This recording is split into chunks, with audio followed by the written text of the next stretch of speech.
Hello and welcome to the Game Theory Podcast. I'm your host, Sam Vicini.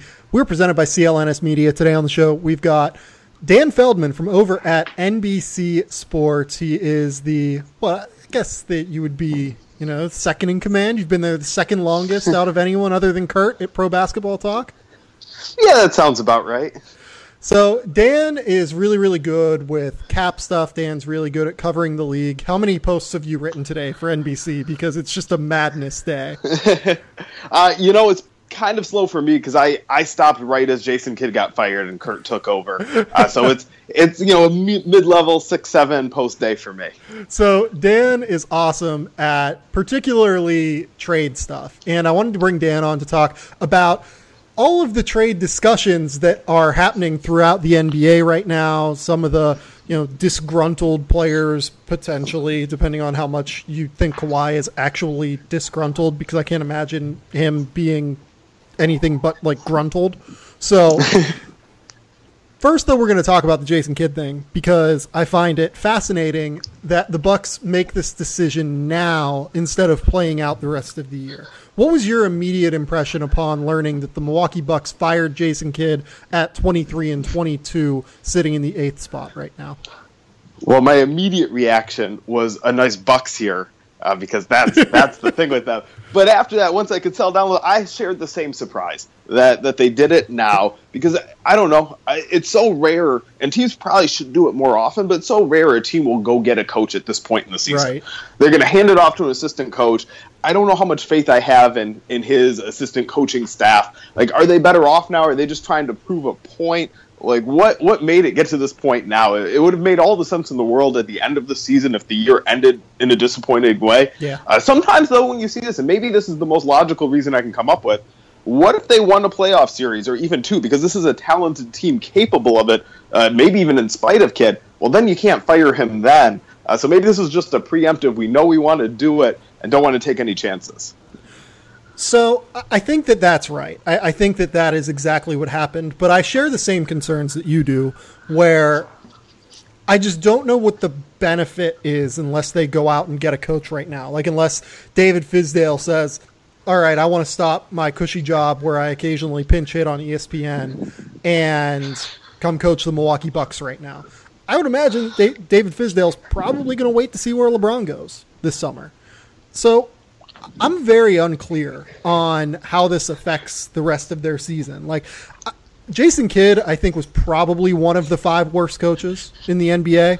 Actually, I don't even know if there's probably about it. Like, he was almost certainly one of the 5 worst coaches in the NBA. But at the same token, there is going to be just a difference here in terms of the way the team operates. And then you have Chris Haynes saying that Giannis is devastated by this news. Again, what is Giannis devastated? Like, is it, he didn't smile for 5 minutes? Like, I don't know exactly where this goes from here. Joe Prunty is now their head coach. He was the longtime coach of the Great Britain men's basketball team. He's been with Milwaukee, I think, for something like 4 years or so. So there's going to be a lot of continuity there, and I just don't know what the immediate benefit is. So the Giannis of it all is probably the most important. He's by far their most important employee. Yes. What he brings as a player, his age, his upside, how good he is right now, all of it. Probably even more important than the most important employee on almost every team. Like, you've got to figure out how to be on the same page with Giannis. He might be the most important employee in Wisconsin. Aaron Rodgers would probably have a word if that was your claim. That's true. Aaron Rodgers is probably the most important employee. But Giannis, he's gone back and forth a little bit. Like, remember when he's always talked about, all my loyalties for Milwaukee, I want to spend my whole career here, and said that, and then somebody asked him about it, and somebody asked him about it in the context of doing what Kevin Durant did and leaving the Thunder. And Giannis said, well, look, the team's got to take care of the player too. Like, loyalty needs to go both ways. And that was just an ever slight shift in how he had talked, and him opening up about that and taking that view. You've got to be mindful of these things if you're the Bucks. Now, I'm kind of with you that Giannis is a happy guy, and he'll be happy. And, he might be devastated today in this moment, but he'll adjust, and if the team wins, he'll grow into happiness if the new coach is a good coach. So, yeah, I mean, the Bucks have Giannis under contract through 2021. So they have him for 3 years additionally to this one.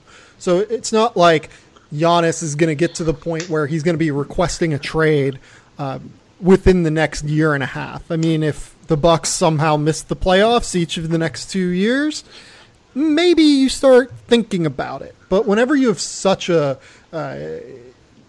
unbelievable franchise player who also in the past has said that he wants to be there long term as long as you're winning, you have to think that you have to feel safe with Giannis. Like, you have to feel comfortable with him, but on the same level, you're right. You need to keep him happy. You need to make sure that he is going to be okay with the direction of the franchise. And I think he will be, because it matters most how happy he is when these major decisions come up. We're far enough away from it that even if the Bucks miss on their next coaching hire, there still is probably time to hire another coach to make Giannis happy before any of this comes to a head. Yeah, no, that's 100% right. I mean, this is very clearly the best job on the market this summer, right? Like, unless the Cavs fire Ty Lue and LeBron stays, like, this has to be wherever LeBron, LeBron goes could have an opening. Yeah, that's especially true. in Los Angeles, if we want to play those games. That's interesting. I mean, I think that the Lakers probably wouldn't have an issue firing Luke Walton if LeBron said, hey, I want to get my guy in. The Clippers, that seems headed for a divorce with Doc Rivers at this stage. So either or would make sense there. Again, David Fizdale, I think, is the name that looms over all of this because we feel pretty good about David Fizdale being a good basketball coach, right?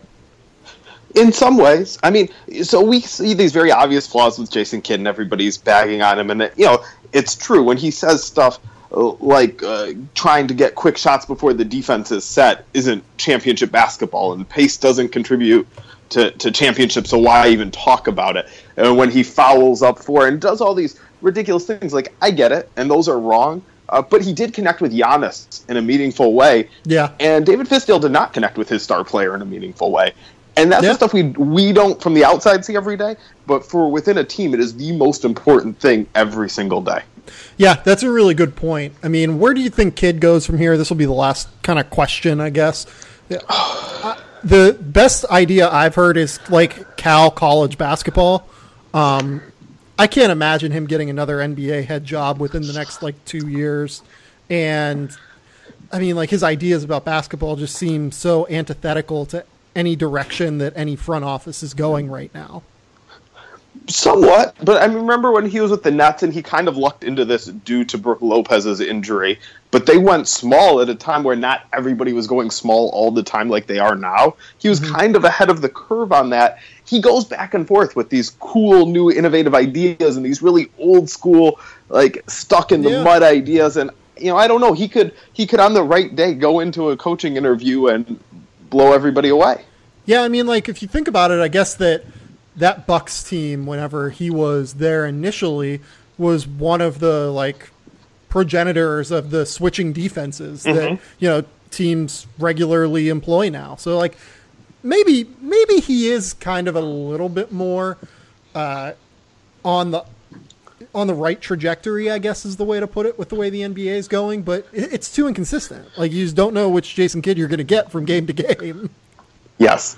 I think he would be well served to be an assistant and to learn from another coach and debate some of these things, these theories, and really hash it out and learn from these debates. But I also don't think he has the mindset or the personality to be an assistant coach. I think that'd be a mistake for him. I don't think he has interest in doing that, I would guess. So it's probably got to be head coach somewhere, and I'm with you. Hard to see an NBA team hiring him. I wouldn't completely rule it out.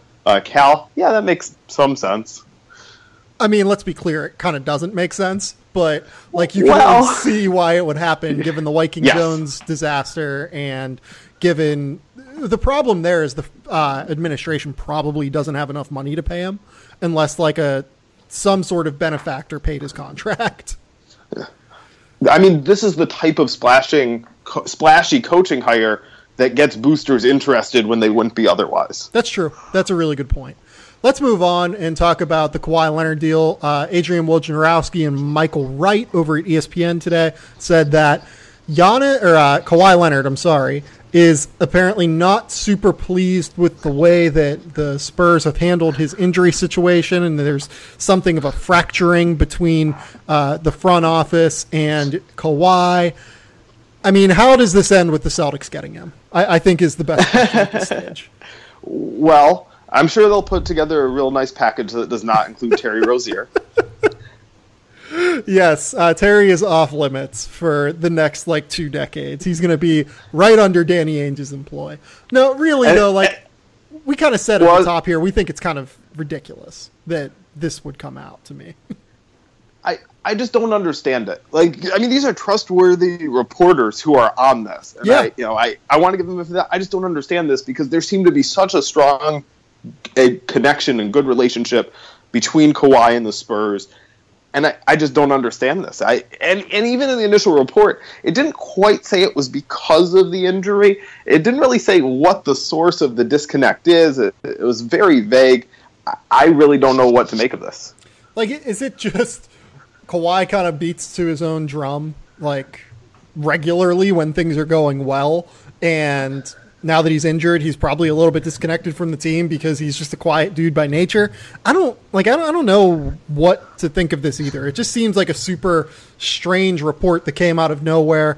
I think Jabari Young from one of the San Antonio papers talked to Kawhi's uncle, and Kawhi's uncle was like, none of this is true. This is silly. I mean, I'm sure that you could find a random uncle for 90% of NBA stars that would deny any sort of report that would come out. But I find it interesting that there was an immediate rebuttal, at the very least, whenever it comes to Kawhi, where, I mean, Kawhi had kind of a weird deal with his agency last summer. So I don't really know where he's at in terms of what he's thinking with, where his future lies, I guess. We all just assume people are going to stay with the Spurs. Well, so when he was up for a contract extension, he forewent it to sign as a restricted free agent the next summer because it allowed the Spurs to hold him at a lower number, have some extra flexibility with cap space. There had to be some trust there, right? Mm-hmm. That if you're not going to take this guaranteed extension, there's got to be trust from Kawhi that it's going to be there at the other side. And this is something teams do. Sometimes the Pistons did it with Andre Drummond. I think the Wizards did it with Bradley Beal. Sometimes the player wants that extension right away and isn't interested in waiting. With Kawhi, it just seemed inevitable, right? This is how the Spurs operate. And they had gotten so much out of Kawhi as a player. He had gotten so much from the franchise in terms of player development. Everybody kind of knew this one was the safest one. And for it to get to this point now, I'm just going to keep saying it. I don't know what to make of it. Yeah, and I think it's incredibly important because his contract runs out in 2019. He is eligible for an extension this summer that I think will probably be pretty instructive. I was talking to one of our friends, Danny LaRue, over G-Chat a couple days ago, and we were just kind of making jokes about the Lakers, and we both just kind of threw in, Kawhi's going to sign the extension this summer, so he's probably not going to be a free agent. Neither of us have inside information, so we're not reporting anything there. But it was just kind of assumed, I guess, that this would get done this summer, and I think it's now going to become very interesting to see, do they go about doing this? This was the case with John Wall last summer, where he was making some noise about, well, the Wizards have got to do this, we've got to upgrade our bench, and saying these things. And look, if you're really not happy, you can put your money where your mouth is and not sign this extension that's only available to you right now and might not be available because it's conditional on making an All-NBA team. I mean, you look at how injuries can happen. Kawhi seems like a shoo-in for All-NBA most years. He's not going to make it this year. He's going to miss far too much of the season. And so there is a risk there. And if you're first, I'm with you. I think he takes it. But if you're the Spurs, don't you have to evaluate whether or not you trade him? If he doesn't, how huge of a signal would that be? I don't expect it to get to that point. But if it does, doesn't that have to scare you? Yeah, I'm going to be really fascinated. I mean, he is going to be eligible for the Supermax extension, just to kind of throw that out there for people who aren't ingrained in the cap. If you've made All-NBA 2 out of the last 3 years, you are still eligible for the super duper extension that you are capable of signing if you're between the year 7 and year 9 window, which he will be after this season. So it doesn't really affect Kawhi that he's not going to make All-NBA in the same way that it would have affected John Wall. But, that's why it's so instructive this summer, because I kind of agree that, like, if he doesn't sign the extension, you probably have to consider trading him. And if you're considering trading him, that's probably the end of the Greg Popovich era, right? Like, I can't imagine him wanting to stick around if they don't have Kawhi. Yeah, maybe. So just to clarify, though, as far as not making All-NBA this year or potentially next year, he'd be eligible for the same salaries if he goes into free agency when when he can opt out in 2019. Oh, yeah. Or he could get it as an extension in 2018. He's guaranteed to be eligible for that higher salary in a 2018 extension. He is not guaranteed to be eligible for it as a 2019 free agent. So if he wants to wait till 2019 free agency, he'd be taking that risk, however big, and the fact that he'd be willing to take that risk should tell the Spurs a lot. The comparison I keep coming back to, though, is LaMarcus Aldridge, right? There were rumors and reports and talk that LaMarcus Aldridge was not happy in San Antonio for a while, and he denied it, and the Spurs denied it, and everybody said everything is fine. And then it comes out, like Popovich just says, oh yeah, he requested a trade, we talked about it, we got back on the same page, everything's good, we signed him to extension, he's having one of maybe the best season of his career now. I think the same thing's going to happen with Kawhi. Whatever problem there is, these are adults who know how to communicate and talk to each other and get back on the same page. And there's also the upside of when you're on the same page, it's going to work. The upside here is a championship. And they'll figure it out, get on the same page, and get this contract done and everything settled. Yeah, I tend to agree with you. Let's go ahead and move on to actual, potential NBA trade deadline stuff, which is the real reason I had you on, but we had a crazy-ass morning where it seemed relevant to talk about these factors first. So I think the biggest name out there right now is obviously Kemba Walker. On Friday, it was noted that Charlotte is gauging the realistic trade value of Kemba Walker on the market. Who had that report initially? Do you remember off the top of your head? Because you probably wrote it. Woj had it initially. So Woj says that they're really going to gauge the Kemba Walker market. I mean, I don't know what to even think about with Charlotte, because without Kemba Walker, it's really hard for me to imagine Charlotte being anywhere near contention for the next 2 or 3 years. So with a Kemba trade, what I think you're looking at, if you're Charlotte, what you're trying to do more than anything is get rid of long-term salary. I don't even know that you're trying to get real assets. You would like to get real assets. You probably want a young player and a draft pick at least. But more importantly than that, I think you need to get off of long-term salary because they don't have any sort of salary cap room over the next couple of years. What do you kind of think about the way this situation goes? Would you agree with what I said about, getting rid of salary cap money? I completely disagree. I know we've agreed on everything so far, but I completely disagree, and here's why. The Hornets have Nicholas Batum, who has 3 years and more than $76 million left. Yep. Cody Zeller, 3 years and more than $43 million.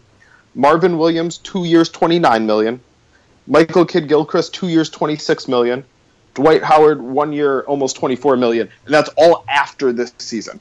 There is not going to be a way to trade Kemba to clear enough room to get rid of all of those big, bad contracts to do anything meaningful. So I would go the other way.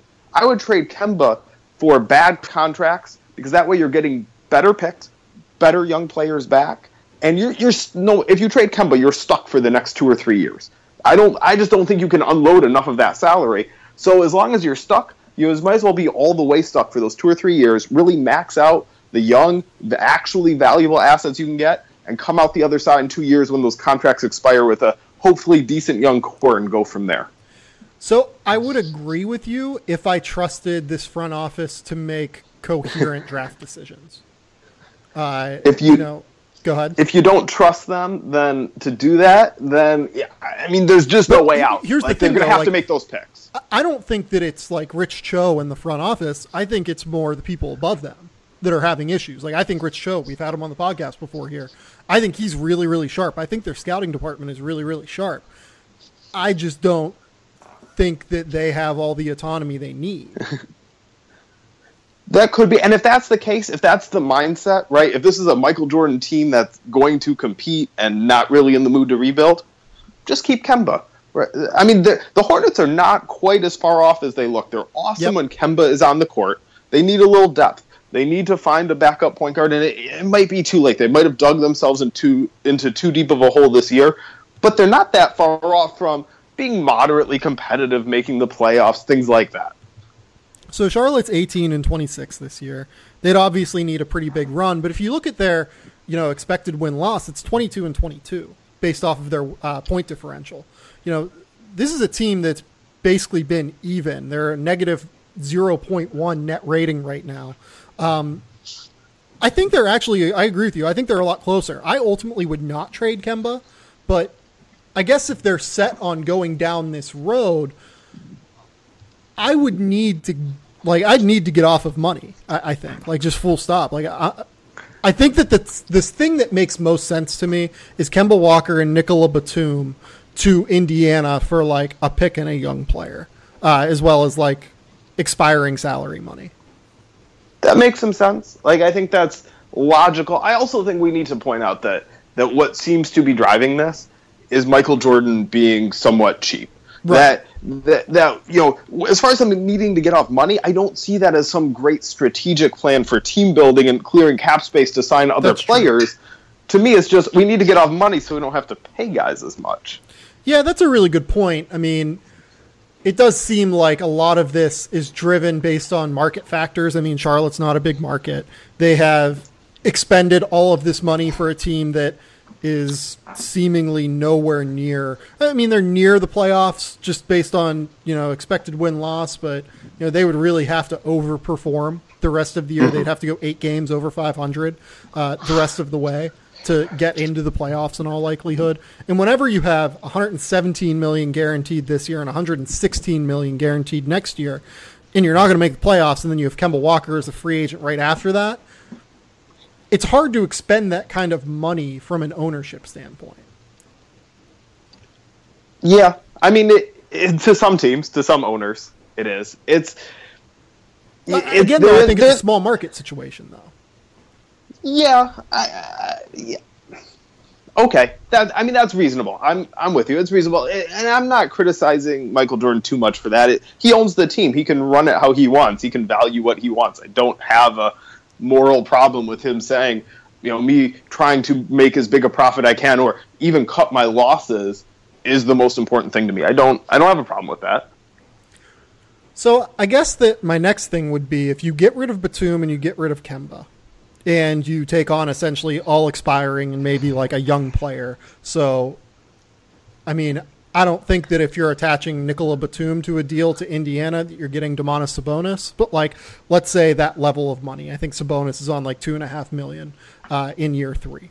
So if that's the case, you have an expiring contract in Dwight Howard next summer that you can probably, I don't know, man. I guess you might be able to move Dwight as an expiring deal if a team really wants salary cap the next year for all of these free agents that could potentially be on the market, right? Even though he's Dwight.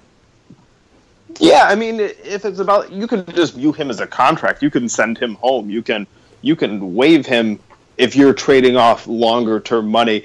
I don't know if there'll be many teams interested in Dwight the player. Some teams might say, okay, as long as we have his contract, we'll use him and make the best of it. Right. But at that point, he could be just a contract, and that's I think he'd have some value around the league at that point. Michael Kidd-Gilchrist and Marvin Williams, I don't know how movable they are.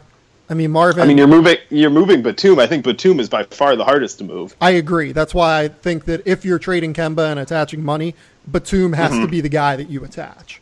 Yeah. I mean, Marvin's hard because he hasn't been a disaster offensively this year. He's still hitting 45% from 3. He's still averaging 10 points and 5 rebounds a game in 26 minutes a night. That's fine. It's just an overpay. He's probably overpaid by $6 million a year, right? Yeah, and the problem is that good teams that really want to go deep in the playoffs, his poor outside shooting is just going to kill him to the point where he might not be able to be on the floor. So teams trying to trade now at the deadline for a proven player like that. I'm talking about Marvin Williams. I'm not talking about I'm sorry. Michael Kidd-Gilchrist. I'm sorry. Yes. Well, those are my Kid Gilchrist comments. Yeah, Marvin Williams, I'd say he's overpaid. You said he's overpaid by $6 million or worth $6 million? Overpaid by 6. I think he's probably a mid-level guy. I think he might be a little less than that at this point. I like him a lot. I think he's a nice, solid stretch four, plays good team defense, but it's probably a little less than that at this point. Yeah, you're probably you might be right there, but he's certainly a role player who can play on a good team. You know what I mean? Yes. You might have trouble moving that contract, but I think you might be able to. Kid Gilchrist, I don't know if you can move that deal for much of anything, right? I mean, he's still young and is reasonably good in the regular season. But the teams that are going to be trading before the deadline who want to make a move now to gear up for a playoff run, how does he fit on any of them?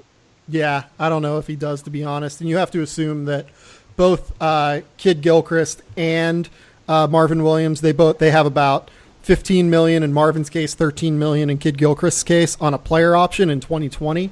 They're both how that's going to go. They're both picking those contracts up. So, I don't know. I mean, they're in a bad spot. They're in a really, really bad spot. And it's kind of the same spot that I think Miami could be in a couple of years, maybe even as soon as next year, with Dion Waiters, who's obviously injured right now. You've paid him a crazy amount of money. Kelly Olynyk looks good right now. James Johnson looks good right now. But what happens if they take the drop that Nick Batum did? This is what happens whenever you expend a lot of money on a middling roster. You put yourself in a really bad spot whenever these older players kind of regress to what their abilities typically are.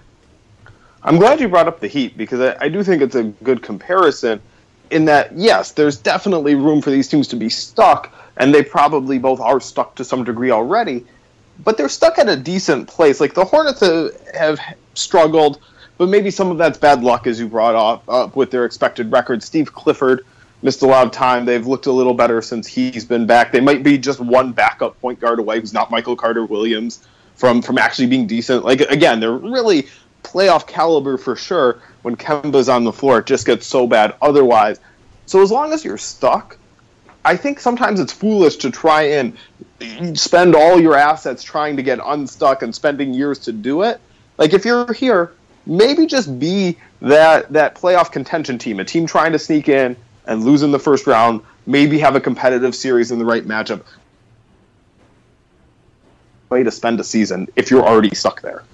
Yeah, and I think that what the key difference is between Miami and between Charlotte is that Miami has one of the best scouting staffs and development staffs in the entire NBA. Right. So They found Josh Richardson in the second round. Josh Richardson is a starter now. They find Tyler Johnson. Tyler Johnson can pinch hit in the starting lineup.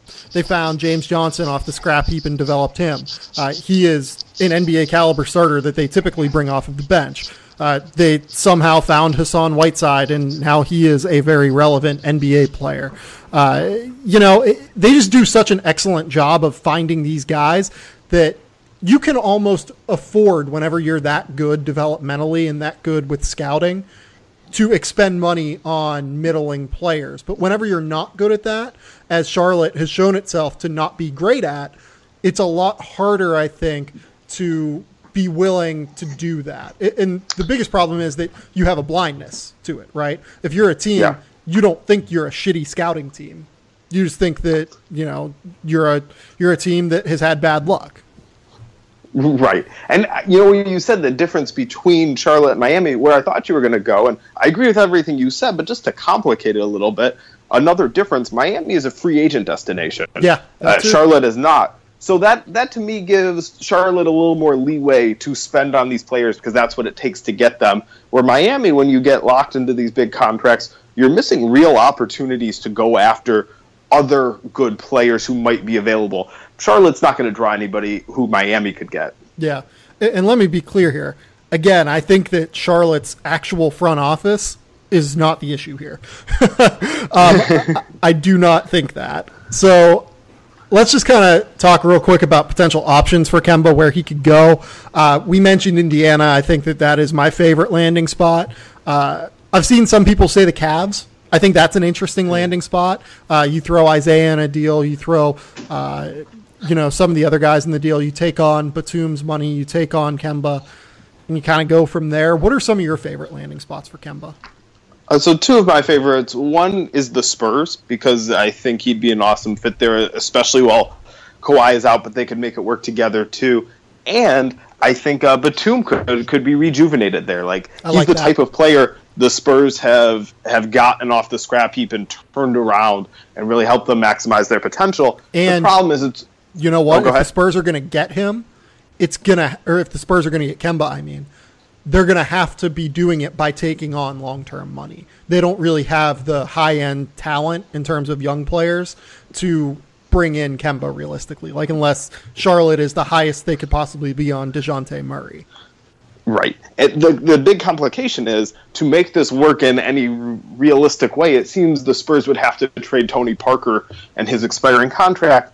I'm not sure they really have the stomach for that. Yeah. Just because of what he's meant to the franchise. And even though it's the most logical thing, and, back in the day when a player could get traded and then waived and then go back to the team that traded him, like the Antonio McDyess, I think was the big example when the Pistons traded him to the Nuggets. Charlotte doesn't need Tony Parker now. Back in the day, they would have waived him, and maybe this could have happened. But now there's a rule that the player can't go back. So I think that probably shuts out the Spurs. So a little more realistically, a team that I think makes some sense is the Knicks. I'm not sure if Frank Ntilikina is ever going to be the type of point guard who you really feel confident running the entire offense by himself. He's definitely not there yet. And so I think if you get Kemba, depending on the price, depending on what it takes, you could fast-track some things in your rebuild in a productive, healthy way. And the Knicks are never afraid to spend big money. They could work out some type of uneven trade that lifts the Knicks deeper into salary, maybe even to the luxury tax, gives the Hornets some relief. And as long as James Dolan is willing to pay, they could take advantage in that way. The Knicks are a tough one because they don't really have the expiring money. You know what I mean? Right. You wouldn't be giving as much immediate relief, but you can help. The guys we talked about, Nicholas Batum and Cody Zeller, and Marvin Williams is only one more, but you can help give them relief a year earlier, maybe in some cases 2 years earlier, depending on which players you send out. So it's not going to be, and it can be a relief this year. You can do something uneven where it's within the matching rules, where it's more relief this year, maybe not quite as much next year, but a lot more the year after too. So it just depends when the Hornets want the most savings. But I think there is some wiggle room there potentially. And you brought up the San Antonio thing with Tony Parker. I wonder if, there were some reports last night on Sunday that they have told Tony Parker that there is a passing of the torch to DeJounte Murray. Maybe that's kind of their sneaky way of saying, hey, we might be willing to trade Tony's expiring deal, Maybe. I'm here for those types of theories. I love those. Maybe. I think it's more likely that it's kind of, okay, you're not going to start, but you'll still always have a home here, and we're going to still take care of you and not send you to go spend a year in Charlotte or somewhere that you don't want to be like that. Yeah, I'm definitely putting on my tinfoil hat with that one, just kind of guessing random theories that I have no idea what I'm talking about. I love it. Yeah, you got to do it. Let's talk about the Cavs real quick. They were mentioned with DeAndre Jordan, Lou Williams, and George Hill last week. Before we talk about those guys specifically, where are you at on the panic meter with Cleveland? Because I've been talking about them since November as me being panicked just with the way their roster is constructed. Then they go on the big run and people start to be quieted down. But I don't know, man. I am worried about this team.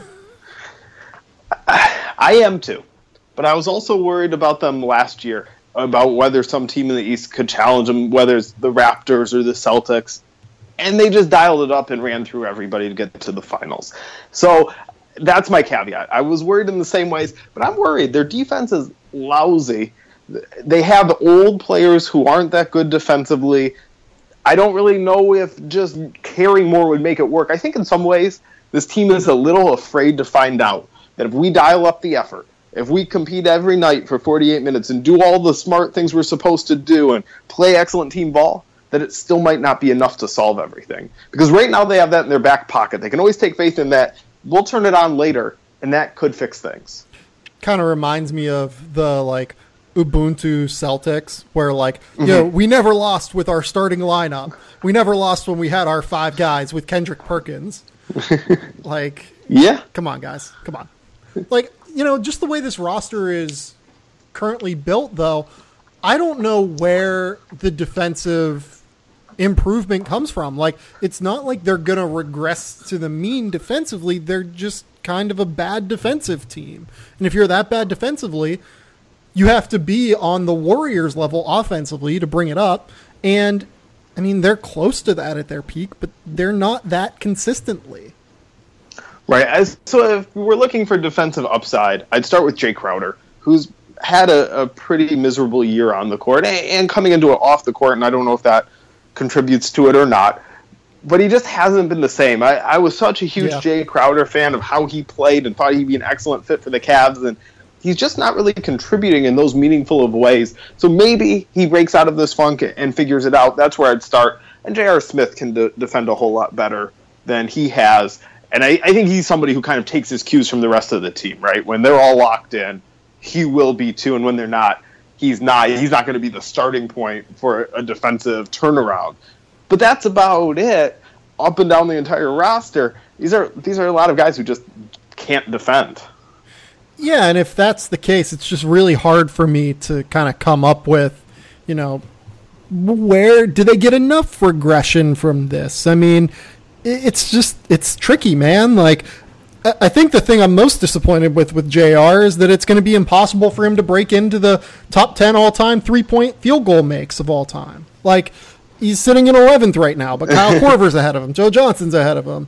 The next guy is Kobe that's retired, and he needs 600 more. I want JR to be in the top 10 all-time NBA three-pointers made. He's got guys chasing him from behind, too. Before we get into the 3 guys I mentioned at the top, just a real quick word from our sponsor. RX Bar is a whole food protein bar. What does that mean? Our bars are made with 100% whole ingredients. We want to be transparent and upfront with our customers, which is why we label the core ingredients on the front of the package and the ingredients that make up texture and taste on the back. Their whole core ingredients are egg whites, dates, and nuts. They also throw some cacao powder, coconut, etc. for some taste. Beyond being a go-to snack that checks off a number of nutritional boxes, RX bars actually taste delicious. We found creating a bar made from real whole food ingredients actually tastes better than anything out there. We don't need the fillers, the additives, or the chemicals, or any sort of added sugar. How did they start? In 2013, they called BS on protein bars. We couldn't find a bar out there that wasn't full of artificial intelligence or artificial ingredients or intelligence, I guess, fillers, preservatives, or just general BS. That's why we set out to create a bar with a few simple, clean ingredients where every ingredient serves a purpose. RX Bar's core ingredients do all the talking. It's simply like eating 3 egg whites, 2 dates, and 6 almonds. Turns out that real food ingredients actually taste good. You can taste the cacao, the real fruit, the spices. Whether you like sweet or savory, chocolate or fruit flavors, there is an RX Bar for you. They come in 11 delicious flavor varieties with no added sugar, no artificial colors, no artificial flavors, preservatives, or fillers. They can be breakfast on the go, snack in an office, throw in your bag for a plane ride, toss them in your backpack for a bike ride or a hike, a pre or post workout snack. I've had them recently. They sent me a box of them. They taste absolutely terrific. I'm a big fan of the chocolate sea salt ones. I think they are just absolutely awesome.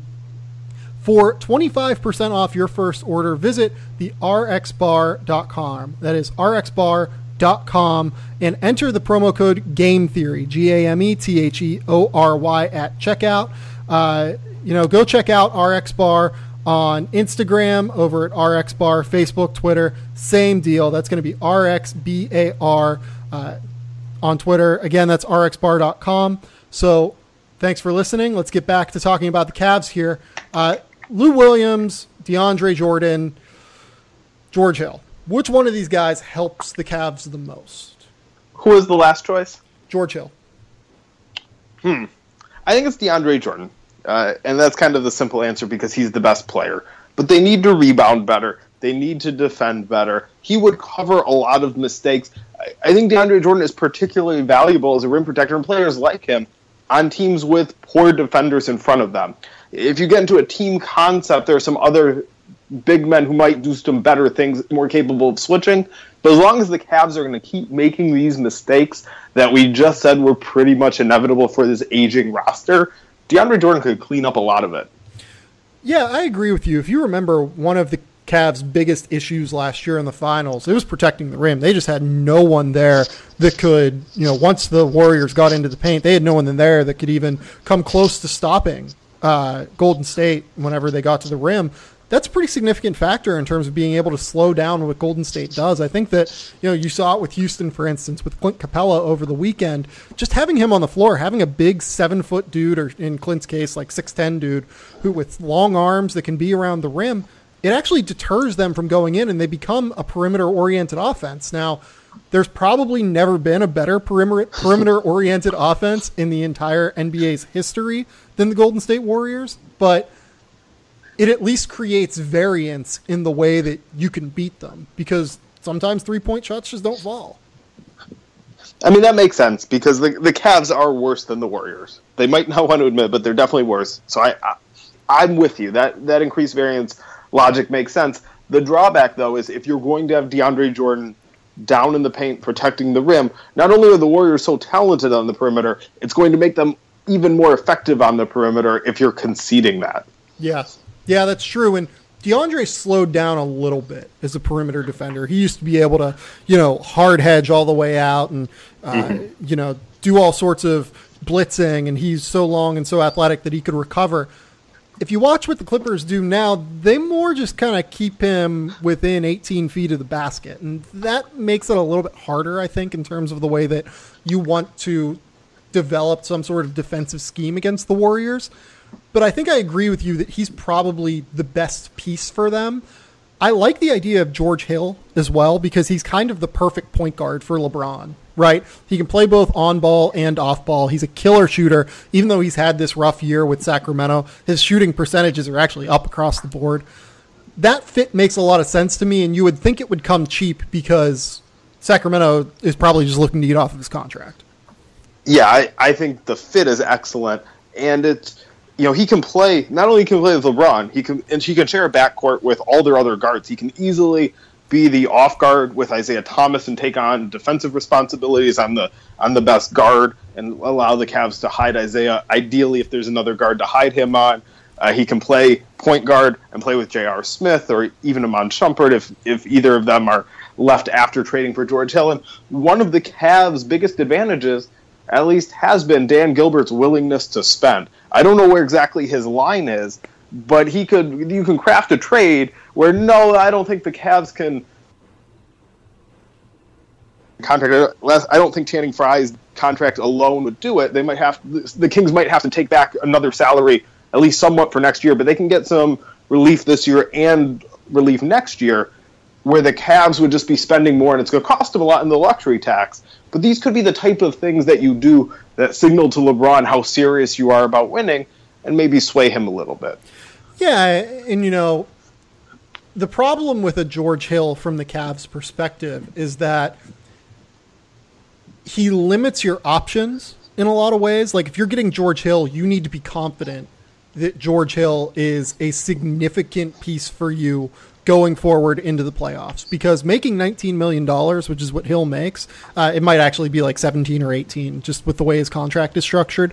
But making that kind of money, it's really, really hard for them to maneuver elsewhere if they acquire George Hill, because they're either going to have to trade Tristan Thompson to get him, or they're going to have to trade Iman Shumpert and Channing Frye to get him. Like, that's realistically the only way the math works, right?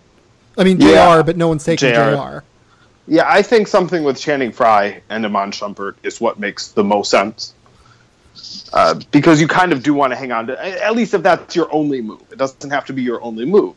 But it is nice to have Tristan available, and hasn't really had a good year, but he is the only player on that team who plays that style of being that tough interior defensive player. But I guess that where I'm a little bit worried in that case is, like, if you trade both Iman Shumpert and Channing Frye for George Hill, it's really hard for you to maneuver your salary to create matches for other additional trades, You know what I mean? You're limiting your options in terms of opportunity cost. So I would not be trading for George Hill until figuring out what else we're doing. Like, I wouldn't be preemptively doing that. I'd be telling the Kings, if we got to figure something out, I'll press the other teams, because I do think I'm with everything else comes into focus first, and I think it maybe could start with DeAndre Jordan, and then you figure out, okay, do we still need George Hill, and what are our spare parts to throw at Sacramento for him? Because that's about all it should take. So what do the Clippers do you think? I mean, it's worth, I think, kind of bringing them up and trying to figure out, just where exactly they decide to make their call going forward. They've actually gone on a pretty decent run here recently. They're now sitting in the 8th seed in the Western Conference playoffs at 23-22. This despite just a myriad of injuries, like throughout the course of the year. The fact that they're at this stage makes me wonder if they might actually be willing to roll the dice on DeAndre and Lou and keep them. I think they're going to keep DeAndre, and I think they're going to keep Lou Williams, though I'm more confident that they keep DeAndre. I think they just really like playing together and playing this way and winning at the amount they've been winning. I don't think they're going to win a playoff series this year. I'm not even sure if they think that. But in his first year without Chris Paul, there's kind of a weight lifted off this team where they can play free and act free and enjoy themselves and be okay with this level of winning. And I think they're going to ride it out. Again, though, it always depends on what type of offers they get. I don't think they're absolutely committed to that. And if they get really good offers, but then they could always trade anybody. But I just think that they've reached a level where they're comfortable enough with DeAndre Jordan and Lou Williams that the offers they would need to trade those guys will be higher than any team would actually make. Yeah, that's a really tough one for me. Like, if Washington was to offer you Kelly Oubre for Lou Williams, like, that gets really tough for me. Yeah. I would probably take that if I was Los Angeles, to be honest. I probably would not do that if I was Washington. But if you're Washington and you're trying to win this year, unquestionably, Lou Williams helps you win more right now. Is that unquestionably? Just because of the... I mean, Lou Williams is better. I think it is. He's better, but just the makeup of your team, you can run out a lot of very good crunch time lineups that include Kelly Oubre and Otto Porter as your forwards. It's tough to get Lou Williams out there with Wall and with Beal. I agree with you, but those teams really struggle in terms of whenever their starting lineup and whenever their crunch time lineup isn't on the floor.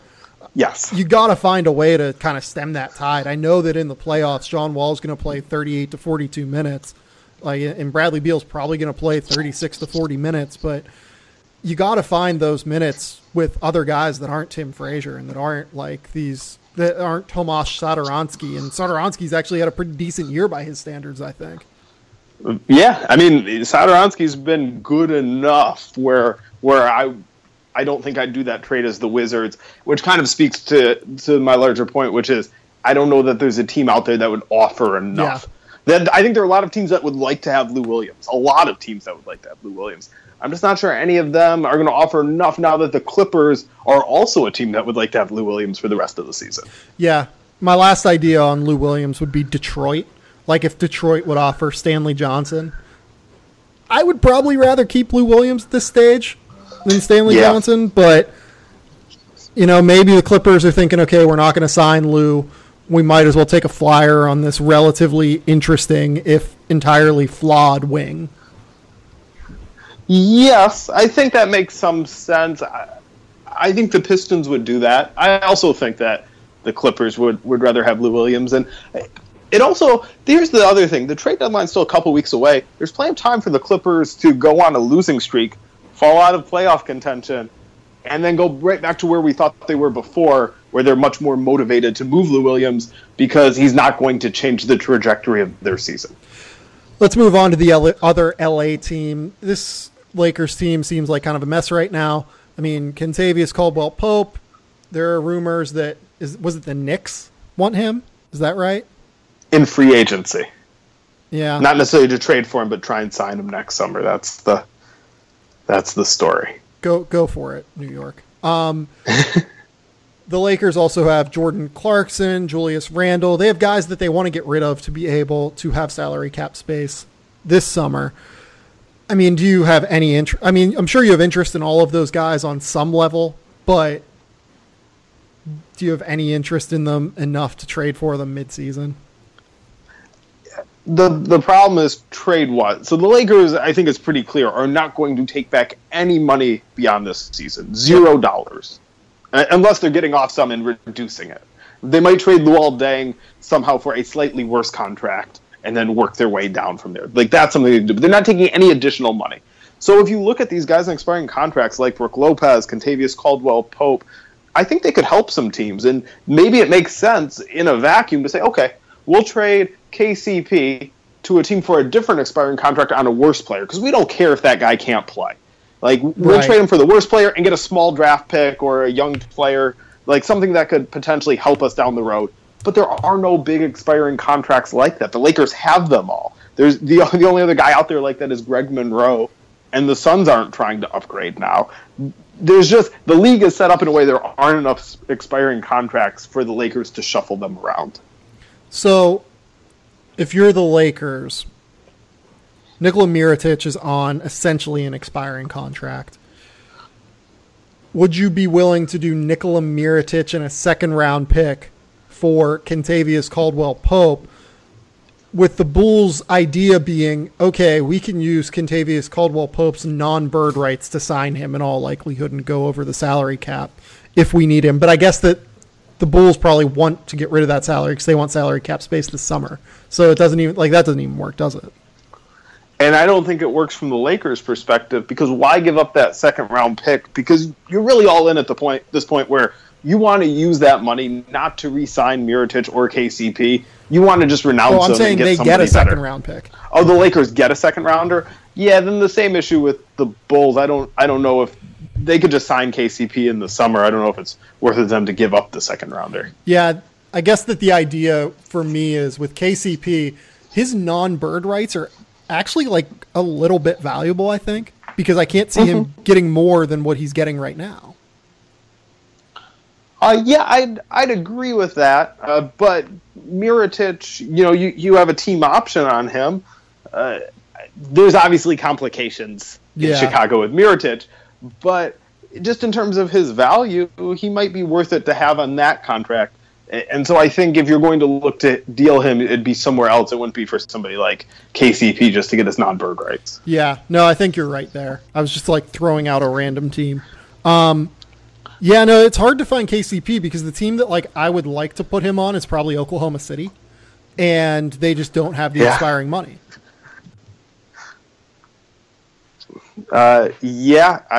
If I were the Thunder, I'd be trying to talk Magic Johnson into something around Carmelo Anthony for KCP, like something based on that. Magic Johnson maybe really overvalues Carmelo's star power or something. It's a long shot. So what, you do like Carmelo Anthony for KCP and Jordan Clarkson? Yeah, maybe something like that, yeah. So I think that money just about matches up, right? Something like that. I don't think the Lakers would do that. I wouldn't do that if I was the Lakers either. I know you wouldn't. But if you're Magic, you're saying. But if you're Magic, maybe. I don't think he would, but maybe. Yeah, I don't think there's enough equity there to getting Melo as like a potential person to sway LeBron or sway other guys, Right. Any of the other, like Julius Randle, does he interest you if you're trying to buy a young player? Like, I think the Knicks make a lot of sense for Julius Randle. I just don't know what they can give to make that work. Yeah, you run into the same thing where, and Julius Randle fits, although it's less hard with him because he doesn't make quite as much money. Right. But just around the league, there just aren't that many expiring contracts. The Lakers have already done such a good job of hoarding all the expiring contracts for players who don't really matter to their team going forward. That's what you need back. That's how you have to structure. It's Julius Randle for an expiring contract somewhere else that a team doesn't care about, plus a pick from that team. If you're, you know who he actually makes a little bit of sense for? Portland. You could do Ed Davis and maybe a pick, or Ed Davis. I mean, they don't want to take on Caleb Swanigan's money probably, but like that Ed Davis and Julius Randle contract actually kind of matches up. And if you think Julius Randle's worth it long term, that's not terrible. But they will, they're in the playoff hunt. I think they're comfortable, it seems, with Ed Davis right now. And also, can they afford to re-sign Julius Randle? They have so much money committed for future seasons that can you afford it? And I think there's also a case that Ed Davis, just for his fit and comfort, might help them more down the stretch the rest of this year. I don't know. Well, I don't know. Do you think Julius Randle would be better for them just this year? Yes, because I think he could start for them. Like, I think that you could place him in your starting lineup probably next to Yusuf Nurkic. That would get a bit cloudy in terms of spacing. Mm-hmm. But Randall's at least quick enough to play the 4. Like, you want him to play the 5, and you could probably get him some minutes at the 5 as a backup. Like, right now they're playing Zach Collins and, Myers Leonard occasionally is finding minutes there. So, like, he'd be a backup 5 for sure. I think he'd be an upgrade on Ed Davis there. And I think that he'd certainly be a long-term upgrade for them. If they can afford to keep him. I think, and I don't know if this team exists, I think Portland is the good type of team for a starting point in that they could use him the rest of this year and a team that can afford to sign him in the summer. Yeah. Maybe Dallas. Dallas isn't going to make anything out of this season, but maybe they're the type of team that would want him in advance for next summer to set up and have his restricted rights. Kind of like how they did with Nerlens. Yeah, they could even trade Nerlens to the Lakers as part of it. I was just thinking that, like, you could do Nerlens and, like, Devin Harris or something like that. Could you do Nerlens? Could they take on a lot of money, actually? They could give McRoberts, Harris, Nerlens in that Seth Curry contract. That gets you up to, like, 18. They could take on Clarkson and Randall. Yeah, that's interesting. What do you think of Clarkson's value? Do you think he's positive, negative? Could the Lakers, if they just wanted to give him away for expiring contracts now, or once cap space clears in the summer, could they give him away then? I think that contract is exactly level with the water. It is neither underwater nor is it overwater, which is fine. Like, I think that he is a guy that, you want to bring him off the bench as your 6th man who can play some lead guard. You want to place him next to a shooter, obviously, in the backcourt.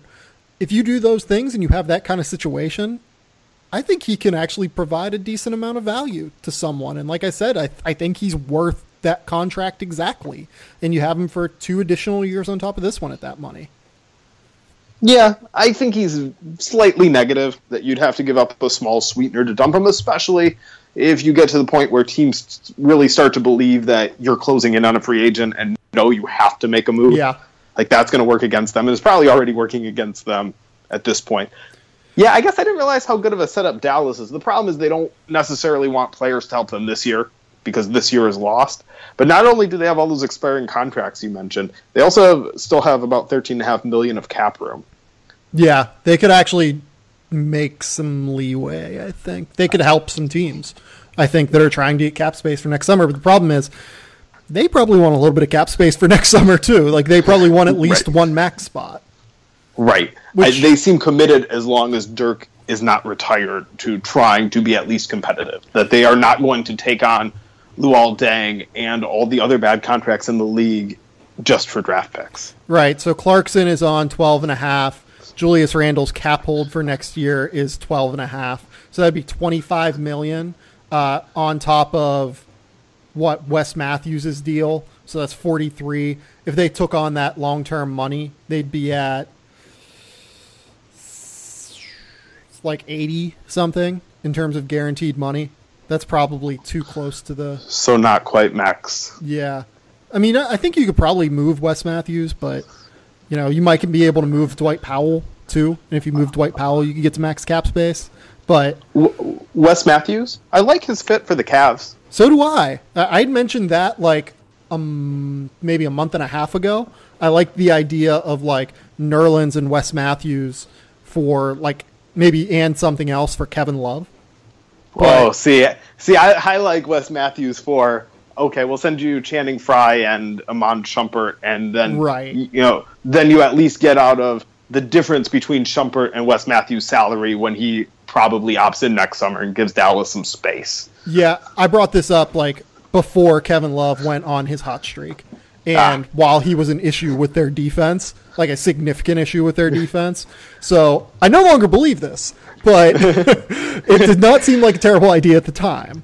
But I agree with you. Like if you could get Wes Matthews for Shumpert and Frye, or if you get Wes Matthews and George Hill for Tristan Thompson, Iman Shumpert, and Channing Frye, would you do that in a vacuum? Yeah, I think so. I think I would too, as long as you knew that you didn't have any other options. The last thing that I want to ask you about before I let you go.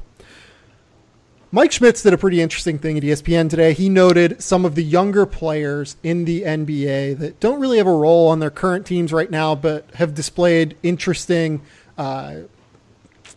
maybe ceiling value, or maybe in Stanley Johnson and Justice Winslow's case, they're rotation players, but they've probably not lived up to their draft slot quite yet.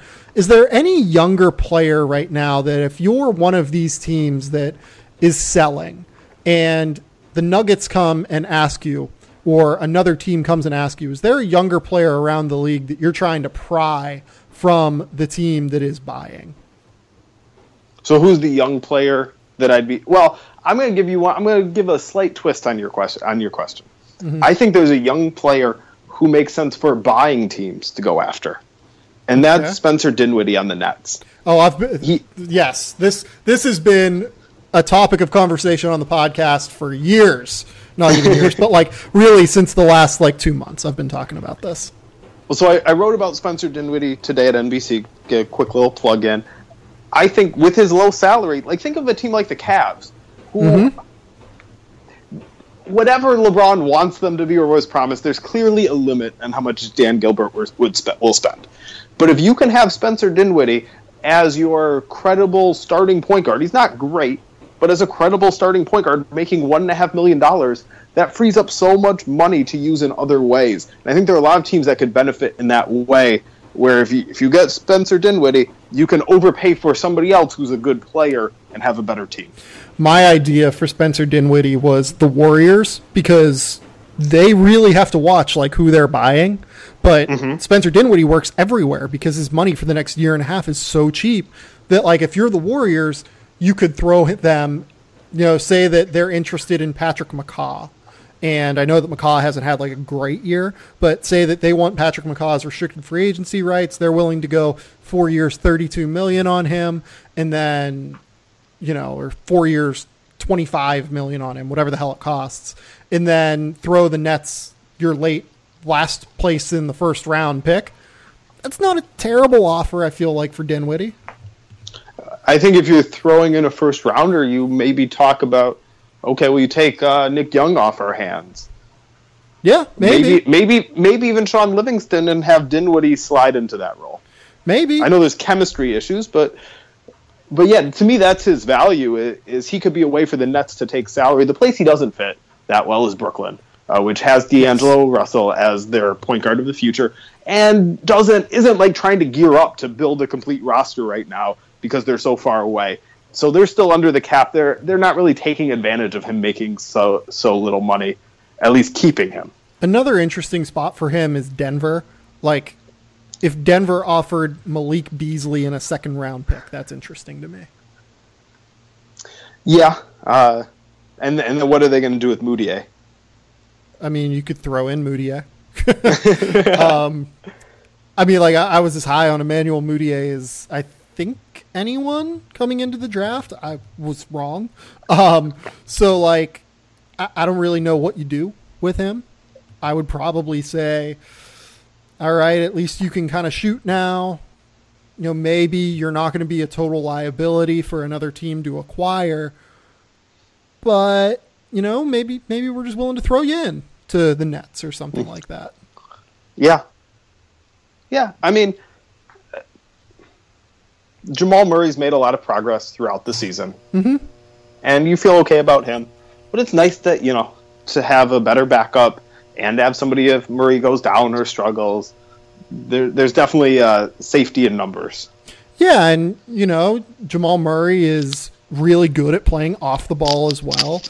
With Dinwiddie's size and length, you could potentially play some smaller lineups with, I think, Dinwiddie, Murray, and Harris on the floor, depending on what you think of Dinwiddie potentially guarding threes. But more than that, I think I agree with you. I think it's more just safety, and I think it's more just long-term numbers. The younger guys that I'm looking at right now, though, I would be looking at Malik Beasley. I agree with Mike whenever he said that earlier today. I might be trying to steal Juancho, or not. I would be trying to steal Juancho Hernan-Gomez, but I'd also probably try to be stealing Willie Hernan-Gomez too, because I don't know what the Knicks are doing with him right now. A couple other young guys. I like the Stanley Johnson idea because I'm still a little bit of a believer in him as a rotation player.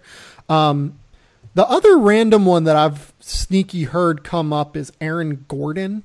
Aaron Gordon's been awesome this year, but how much are you really going to want to pay Aaron Gordon in the summer? Like, if there's a team that's really high on Aaron Gordon, could you potentially try and just say, okay, we'll give you like an unprotected first-round pick for Aaron Gordon, and we'll go from there?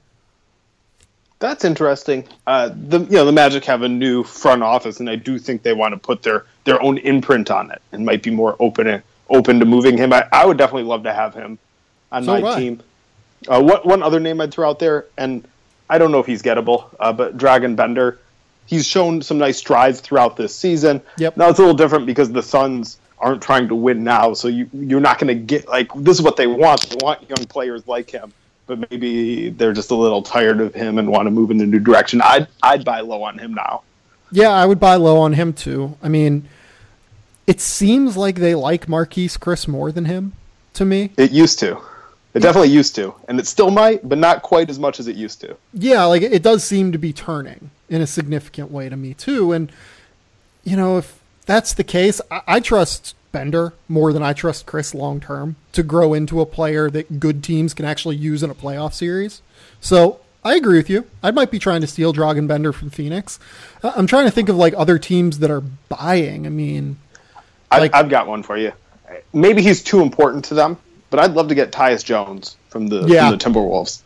Yeah. Because they've got Jamal Crawford, they've got Teague, they've got guys they can put at point guard. Jimmy Butler can play some point guard. And maybe if you happen to have a forward who can help them, a versatile forward, then maybe they'd go for that.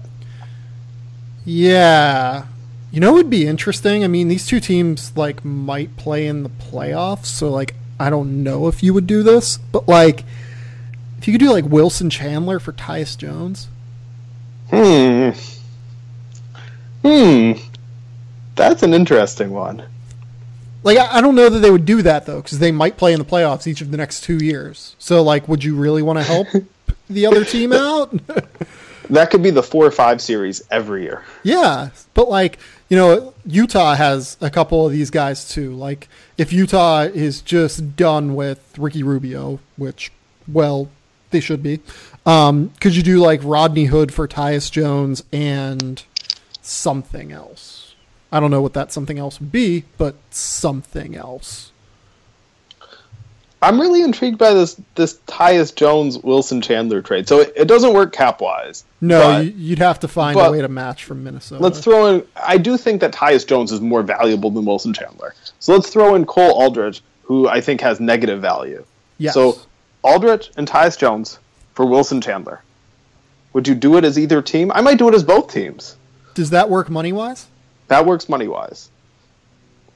Hmm. It adds about $3.2 million to the Timberwolves salary, but it still keeps them under the tax, so no problem. So if that's what's going on, you move Juancho into the rotation. You have Will Barton starting and then Juancho into the rotation, right?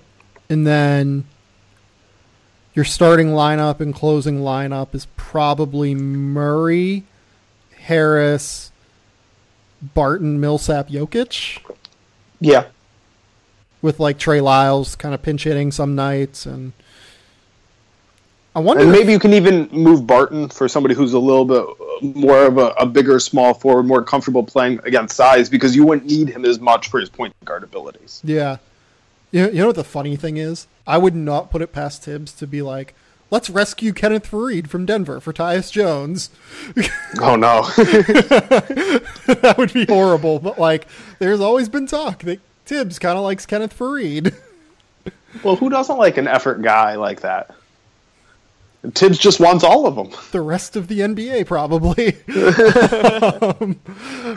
Dan, tell the people where they can find your work again. My work's at NBC Sports. My tweets are at Dan Feldman NBA. Dan's a really good follow. Go follow him on Twitter. Follow him at NBC Sports Pro Basketball Talk. He does a great job over there. This is 2 straight podcasts with NBC guys, I just realized, because I had Doster on Friday. Keep it locked here to the Game Theory Podcast. Again, the sponsor was RX Bar.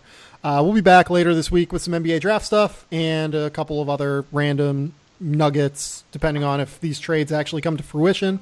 So until next time, we'll talk soon. Bye.